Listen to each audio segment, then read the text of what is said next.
Alright, what's going on everybody? Welcome, we're here on Cm42TV and this is something a little bit different today. For today's video I thought I'd do a new series, the start of a yearly series that we're going to do once a year right after my birthday. And this is the top 22 films that I watched, my 22 favourite movies that I watched when I was 22. I've just turned 23 a couple of days ago. Thank you for all the birthday messages, I didn't get one. I think I might have done actually one of the videos, so thank you to that person. But yeah, so this is just an idea that popped into my head. I was looking through Letterboxd, looking through my diary on there, thinking what a great year for me for watching films. Not the greatest, I've had better years. And also recently I've been kind of slacking with my movie watching. Anybody who knows me knows that I'm a bit, I'm a movie buff anyway, and like to watch random films and like to learn about films, and then when I get obsessed in a film I can't stop talking about it and that sort of thing. It's also come down to the fact I've not been doing my movie podcast a lot. My movie podcast is called The Good Bit. It's all about me and my mates getting together in the one room talking about movies, and of course because of lockdown and quarantine and all that stuff this year it's been hard to do that, and actually I've started a whole new podcast about wrestling. If some of you may have seen it here on the channel and on podcasting outlets, called The Wrestling Connection with me and my mate Glenn, and that has been a weekly podcast, so that's been taking up all my podcasting time, editing wise and recording wise, so there's been no movie podcast, and I think that's really hindered my viewing. Also, when I was 22 in lockdown, it's not as if it was lockdown for the full year, it was just the last couple of months, but I started watching a lot more TV series, a lot more Netflix shows and that sort of thing, so that also hindered my film watching. But now we're back to it. Over the past few days I've been watching a few other things, whether it be on Netflix or on Disney Plus or whatever,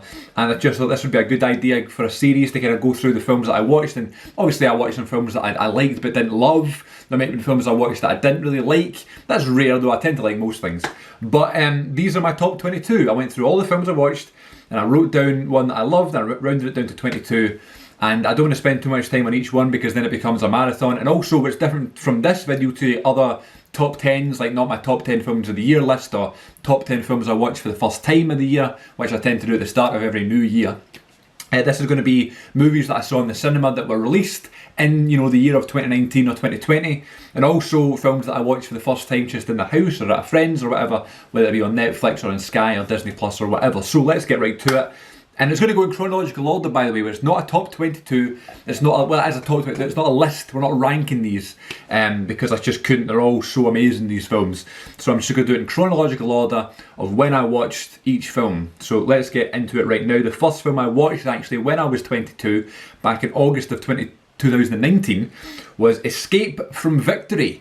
The film, move over here so I can put a wee picture. Escape from Victory, starring Michael Caine and Sylvester Stallone. It's about the football, it's soccer. It's about the inmates of a jail having a football match with the guards, and they're having such a good time, but the plan is to try and get some form of escape going on to the prison, and they're having such a good time they don't want to leave the game. So it's a great film. It's really funny to see some really early Michael Caine and really early Sylvester Stallone. It's not even really early, but early to me. I'm used to seeing fucking Batman and Rocky and things like that, so this is a good one. Definitely check out Escape from Victory. Number 2, Romancing the Stone with Michael Douglas. I don't know what it is about Romancing the Stone.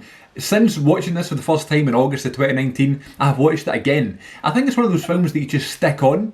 You don't really need to pay much attention to after you've watched it the first time. Danny DeVito's in it as well. Is it Sharon Stone that's in it? I could be wrong there, but I think it's Sharon Stone. I think I'm getting confused with Basic Instinct right enough. Let me just do a quick IMDb search, because if I don't, that's going to bug me. But no, it's Kathleen Turner. Never mind. Kathleen Turner it is, who is amazing, by the way, and I really should have got that right, because she's brilliant in this film, as well as Michael Douglas, and it's directed by Robert Zemeckis of Back to the Future fame, so not too shabby for cast. I love it. It's one of those films that you can just have on in the background and just relax to, and even if you're like, that sounds weird, but like if you're falling asleep or something, it's an easy film to watch, It's just a fun film in general. It's like an adventure, Romancing the Stone is great, and it's like a random film that I really, really took to, so that's definitely on the list. Number 3, Seven Samurai. Known as one of the greatest films of all time. People have said it's the greatest film they've ever seen. I watched this film finally. I've always wanted to see this film, and I watched this film finally last year because I took part in the Asian Cinema Season 2 from my good friend Luke at Razor Wire Reviews here on CM42, on YouTube. I was going to say on CM42, Razor Wire Reviews on CM42TV. We've talked about that for a long time. Doing some form of collaboration. We talked about doing something for the Clone Wars TV series, but there's just so many episodes, and I was quite far on in season 1 when we were talking about it, and he hadn't started yet, which has never linked up But we definitely want to work together. We definitely want to do some form of collaboration in terms of videos, whether it be talking about films or wrestling or Star Wars or just life. I don't know. Could be a podcast. Don't know. We're still working it out. But we'll be working it out for a long time. So maybe soon you'll see Luke here on Cm42TV. I hope so. But I've appeared on Razor Wire Reviews, and I appeared on Asian Cinema Season 2. Where he does these amazing series and these amazing months and stuff like that. He just puts so much time and effort into his films. I admire him greatly, into his videos, I mean, and these marathons and that sort of thing. It's just he's definitely one of my favourite YouTubers to watch, and always has been. He's a good friend of mine that I still talk to every so often. It's nice when he pops up because it's like no time has passed, you know. So this was one that he always has talked about on his channel, and just to me personally. And I got it on DVD for like £4 or something, and I was like, if I'm going to watch it, this is the perfect time to do so. And then Luke said to me, what about, you know, you can do a video for Asian Cinema Season 2. And I was like, maybe what if I watched Seven Samurai for the first time? And I'm so glad I did, because it was so good. And you know, it's not really one that I would instantly go to, so I can't consider it the greatest film of all time, but I really liked it. And that's you know, I'm a very modern film lover. I studied film and did, you know, drama college and all that stuff. Where I'm supposed to look at the beauties of film and the acting and all that stuff, whereas Seven Samurai is just perfect in all those departments, you know what I mean? So I had to make the 22 list. And also a film that came out in the cinema in 2019 that had to make the 22 list here, and actually the first film on here that I saw in the cinema, Joker. Just an amazing film. It really divided some opinions, but the majority of people loved it. I definitely loved. I thought it was great, and it was my top 5 of the whole year. Actually, you'll see that theme come up quite a bit here. Obviously, Endgame wasn't here because I was only 21 when I watched Endgame at the cinema back in May. So yeah, Joker was just incredible. Joaquin Phoenix. I didn't know Robert De Niro was in it. He popped up as well, and I was like, oh my god, there's Robert De Niro. And a film I've not watched again. Only saw one time. And I remember just being buzzing after watching that film, and that's when you know how special a film is. You know, when you're on the bus or the train or the car home, and it's just like, oh my god, you can't stop thinking about it. You got that buzz, and you're just thinking about it and laughing about it and smiling about it. And Joker's such a disturbing film, but it had that for me. So I love Joker, and that's definitely a massive thumbs up, and I can't wait to get back to it. I'm just waiting for that right moment. It needs to be a whole concentrating thing, you know. I'd love to see it in a cinema again, but I don't know if that'll happen. Number 5, Ralph Breaks the Internet, WreckIt Ralph 2. I loved the first WreckIt Ralph, but the second one was even better. Just that scene with all the Disney princesses in that one room just blows your mind. It's such a fun film, it's such an inventive film and a creative film. It doesn't get enough credit. I actually tweeted when I watched this. I watched this right at the start of 2020, I think. And I actually tweeted, I was like, WreckIt Ralph 2 is like an achievement in cinema. It's just unbelievable how they've been able to do this. It's not even anything you know, special in terms of what they do. It's just the way they execute it. It's just the way you're made to feel when you watch it. It's just a daft Disney film that just makes you go, oh my god, it's beautiful. So it's about, you know, it's about friendship and that sort of thing, and about caring for someone, but it's also about the fun of video games and that fantasy of video games that you kind of wish you could, you know, jump into the video game sometime and actually be a part of it in real life. This is a film kind of about that, and so is the first one, but I love the second one even more. Number 6, speaking of a second film that I loved even more than the first one, number 6, Frozen 2. I saw Frozen 2, maybe this wasn't at the start of the year, maybe this was, in fact this was still late 2019, yeah, still late 2019. Me and my sister saw Frozen 2 in 4DX at the cinema, and if anyone knows what 4DX is, you know how epic that would have been. It's like this it's like a 4D film sort of thing, so like you feel the senses of the film. You sit in this big fancy chair and it moves you around, and you can hear things, you can smell things, it's just like, it affects all the senses, the 4DX experience. It's unbelievable. I can't recommend it enough actually for films like this, and Frozen was the best experience I've ever had with 4DX, because there's a moment where Elsa is kind of like gliding over water, and you feel like your chair is moving, you feel like you're gliding with her, and like the air is kind of flowing, you know, and like it's cold and stuff. Brilliant, so much fun. Can't recommend that enough. Number 7, Knives Out by Ryan Johnson. What an amazing cast. I'm not going to try and name them all. I'll name a few though. Ana de Armas, what a breakout performance. I can't wait to see her in Bond. Chris Evans, Captain America of course, and a bunch of others. Just an amazing film. Daniel Craig, what is he doing with his accent in this film? That's the first thing I thought about. Then I grew to love it. I was like, I don't want Daniel Craig to ever do another accent again. Here's what we're going to do. We're going to try and find the murderer. So ridiculous. What a great film, and what I love about this one, I don't want to spoil it because it's such a good idea for this sort of murder mystery, but the fact that you kind of have an idea, I'll not spoil it, you kind of have an idea of what's going on the whole time. If you've seen it, you know what I mean. Number 8, Star Wars, The Rise of Skywalker. There was a film in 2019 that beat Star Wars on my top 5 list, and it was Avengers Endgame. But Avengers Endgame again isn't on here, so Star Wars beats it on this list. Rise of Skywalker just rounded off the Skywalker saga. Just a beautiful journey, a beautiful experience. I'm not going to get into it because I'll be here all night, but I love those films. I love that sequel trilogy. And do you know what's really bothered me recently? I've been watching lots of Star Wars reactions on YouTube channels of people reacting to Star Wars for the first time, and there's so many comments in those videos, people saying, don't watch the sequel trilogy, don't watch 7, 8 and 9, it ruins it, Rian Johnson did this and J.J. Abrams couldn't save it and they've just destroyed it again and stuff like that, which you always hear, every Star Wars film. I mean, look at the prequels get so much hate for that sort of stuff, but these people are reacting to the films for the first time, like they don't know what to expect, they just assume Star Wars is this big thing and they're watching it develop and they're like, oh my god, and they're falling in love with not only the characters in the films but the world of Star Wars, and they're obviously naturally going to check their comments.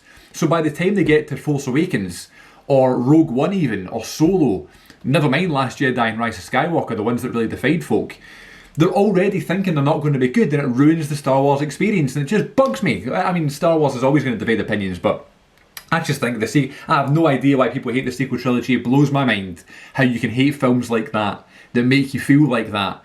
I don't understand it. There you go. Number 9, The Irishman on Netflix. Just an unbelievable. I was really sceptical about watching this film, but it was actually Luke from Razor Wire Reviews that was like, mate, it's like 3 of the greatest actors ever acting for 3 hours on Netflix, and it was right at the start of the year. You had nothing else to watch, you know what I mean? This was right when I was putting together my list for my my top 10 films of the year that dropped on my movie podcast, The Good Bit, and I believe The Irishman landed on the number 9 or 8 spot on that list. It was great, and I can't recommend it enough. And obviously the length of it, definitely, it's too long of a film, really. But if that might put you off, and it definitely put me off. But once you kind of get past that first little bit and you're really into it, then you can't turn away, So 3 of the greatest actors ever doing their thing, so you can't go wrong with that. Number 10, Marriage Story. Brilliant film again right before I made my top 10 list. I believe this just missed out of the top 10. I think it was my number 12 or something like that. Adam Driver is the best. I don't care what anybody says, Adam Driver is the best. And Scarlett Johansson, oh my god, so good in this film. That's the most I've really connected with her before. As well as the next film on this list, number 11, Jojo Rabbit. She was just unbelievable in this film as well. And these 2 films are really good acting wise, they're acting heavy, especially Marriage Story. It just really is an emotional roller coaster, not to use that term loosely, but yeah, both films, Jojo Rabbit, Marriage Story, are mental. But Jojo Rabbit is so special. It's such an amazing film, and I can't encourage anybody to watch that enough. Because yes, it's funny, and yes, it's wacky, but then all of a sudden, bam, you're hit in the face with something so emotional. And you all of a sudden you're like, oh my god, I care so much about these characters and I didn't realise it. But it's so funny at points. I was in stitches, my body was hurting watching this film, but then immediately you're in tears, Brilliant film. Number 12, The Gentleman. What an underrated film this is. And it just was like, it was one of those films you're just going to the cinema to see what was on. And our star-studded cast, and it was Matthew McConaughey, I believe, in this. I can't really remember. That's what I mean. It's underrated. I've not really heard about it since. But I went in not expecting much. Just the next film that's out or whatever, and it was incredible. At first, I thought it was really boring, and I was sitting going, I'm not really into this. And then, after the 45 minutes, the first 45 minutes were up, I was like, whoa. You know what I mean? That's another good thing about a film. So many twists and turns. Hugh Grant plays someone different, like a different sort of character. Hugh Grant doing something different, mental, and I love Hugh Grant. So. Great film, can't recommend that enough either. Number 13, 1917, one of the best war films I've ever seen. And it was definitely a cinema experience, it really affected me, that film, and I left that film being like, whoa, you know what I mean? And that's why I kind of preferred it to Parasite, because I thought we'll get to Parasite later, but when I watched Parasite, I was like, that was just a great film. But 1917, I was like, wow, really, really touched by it and moved by it. Just the way it was done, the long takes, and the acting was just incredible in that film as well. And what I mean by a cinema experience is that I don't know if I would have felt like that if I was just watching it on the telly or on my phone or on the laptop or whatever, So, God, I've said it so many times, every one of these films so far, but can't recommend it enough. Number 14, no, number 14, a Jim Carrey classic, Man on the Moon. about Andy Kaufman. I'd been wanting to watch this film for so long because of that kind of wrestling connection. No pun intended. You need to make yourself laugh. That's my wrestling podcast, by the way. Way-oh. Yeah, that whole wrestling connection of Andy Kaufman and that sort of thing, and the fact Jerry Lawler was in it and that sort of thing, made me want to watch this film for the longest time. And I might have just watched The Truman Show or something like that, but I was on a Jim Carrey kick. I should have made this clear at the start of the video, by the way. These all have to be first time watches. I forgot to say that at the start of the video. They have to be first time watches. I'll watch a bunch more films than this, but I'll watch all these for the first time. There you go, I'll make that clear next time. Next year. Yeah, I'd never seen this film before, and it really, really moved me, and I was really emotionally invested, and I didn't expect to be, and it's underrated. It's great, you need to check it out. It's on Netflix, I'm sure. Number 15, Queen and Slim. What another great film, another underrated film. This film came out right before COVID, I believe, or it was right around Oscar sort of time, so it was like mid-February. Daniel Kaluuya is one of my favourite actors in Hollywood right now. Watching him on like a chat show or like a talk show or seeing an interview with Daniel Kaluuya, he is just absolutely hilarious. He's so funny.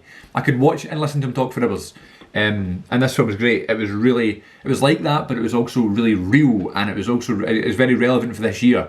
God, you need to check that one out as well. Number 16, Parasite, the best picture winner. Didn't expect it to win at all.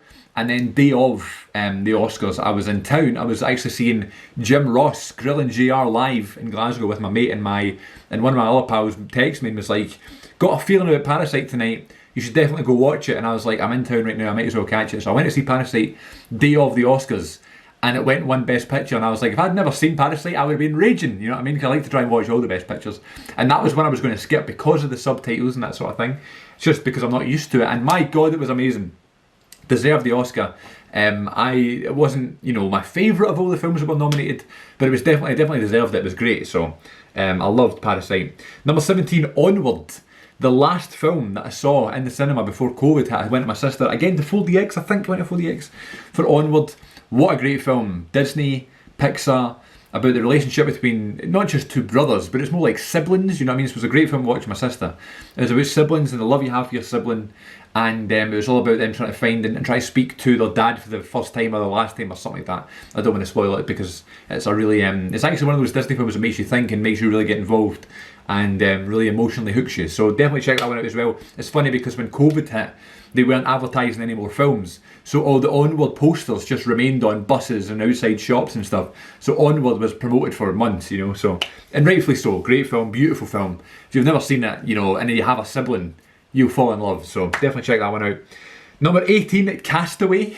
Had a weird urge to watch Castaway at the start of quarantine, being stuck in an island and just growing a massive beard and just losing all faith in humanity and just adapting this different personality. Tom Hanks is amazing. I'd never seen Castaway, obviously, because these are all first time watches, and yeah, so much fun. And it's just, it went on and on and on, and I didn't realise how much they'd packed into this film.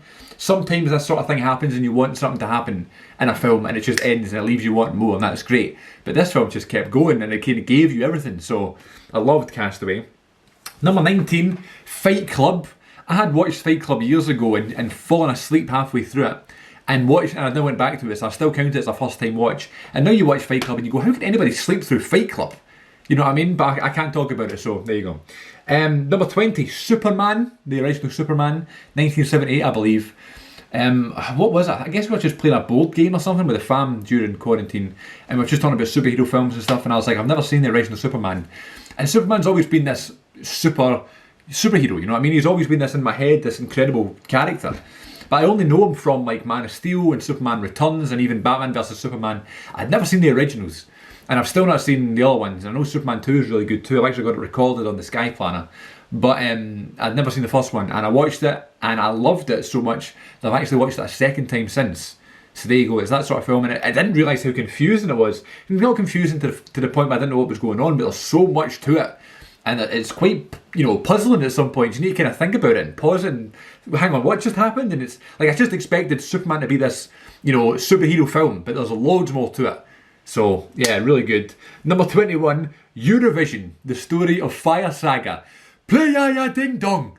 Amazing film. I love this film so much and I didn't expect to. When I saw it was called Eurovision, and it was a film with Will Ferrell and Rachel McAdams, two actors I love, And it was about Eurovision. I was like, what on earth? It was a Netflix original, so I knew it wasn't going to be anything spectacular. And I went and watched it, and I just had the best time with this film.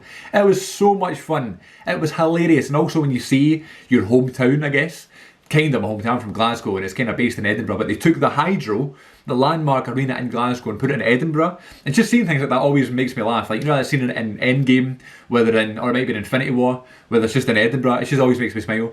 So seeing that and seeing Will Ferrell there, and seeing Will Ferrell outside the foyer of the Hydro, like kicking bins and stuff, amazing. Such a great film. I can't recommend it enough. It'll just cheer you up, if anything.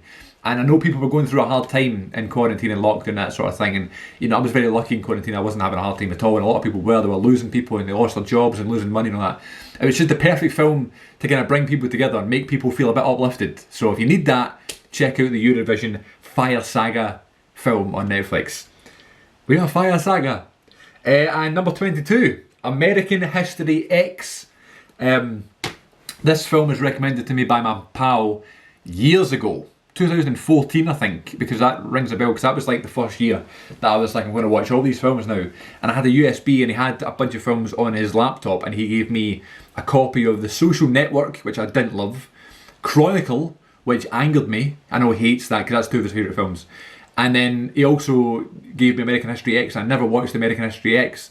And I saw it was on Netflix. I think it's recently added to Netflix. And I was just in a mood, you know what I mean? It happened the other night, but I couldn't count it on this list because I'm 23 now. Tune in next year to see what film I watched the other night that blew me away. It's just one of those films that I always wanted to see, and I was like, oh my god, now it's time to watch it. And it was incredible. It was just uncomfortable and just emotional, and oh god, and again very relevant in 2020. Just the amount of racial problems, obviously, because racism is a massive problem, but just the way that it's depicted on there, that it's people are so set in their ways, and the fact that racism exists so prominently is fascinating, and it just makes you scratch your head and go, what is with some people? You know what I mean? And it's kind of hard to put into words because it's so touchy and so edgy, but you definitely need to check it out because it's on Netflix and it's an important film, just like Queen and Slim was, and just like other films like that. It's really important to watch that in 2020 where all this stuff is going on right now in the world. So American History X was the number 22 film on my top 22 films I watched when I was 22, and now I'm 23, another year older. What will be the best film I watched? What's the best one on that list? I don't know. If I had to pick a favourite of all 22 of them, I'll do a top 5. Joker, Rise of Skywalker. I shouldn't have done this. Jojo Rabbit, Knives Out. They were all in the cinema. Let's pick one that wasn't in the cinema. And maybe even Man on the Moon. I don't know, but there's a bunch of great ones on there, man. All 22 of those films are must-see films. And I talk about my Blu-ray collection a lot, how I've got this collection of films that I would always like approve this collection. Like if I had a visitor come over, I'd say, check out my movies, these are the ones I approve. I've done that in like my Blu-ray collection videos. I want all 22 of those films in my collection. That is what I'm saying, you know. So thanks very much for watching, everybody. Let me know what you thought of those films and what you thought of this video, and if you've got any recommendations for me to watch whilst I'm 23, please leave them in the comment section below. And I'm on Twitter at Cm42TV, and it's the same handle on Instagram at Cm42TV. Thanks so much for watching. Take care of yourselves, everybody, and I'll see you all next time.